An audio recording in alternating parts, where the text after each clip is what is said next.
सूरह फातिहा कुरान मजीद की सबसे पहली और अजीम सूरत है। अल्लाह रब्बुल इज़्ज़त ने हदीस कुदसी में इरशाद फरमाया कि मैंने सूरत फातिहा को अपने और अपने बंदे के दरमियान तकसीम कर दिया है।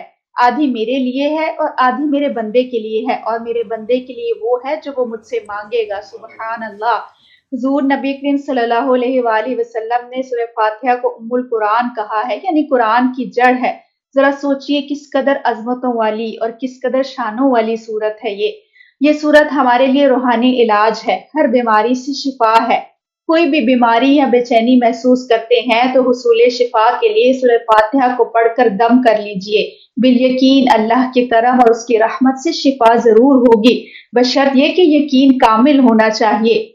इसी तरह ये नमाज का लाज़मी जुज़ है। अगर सूरह फातिहा ना हो तो नमाज नामुकम्मल है। अल्लाह रब्बुल इज़्ज़त हमें इस सूरत की बरकतों को समेटने की तौफीक अता करे। अल्लाहुम्मा आमीन।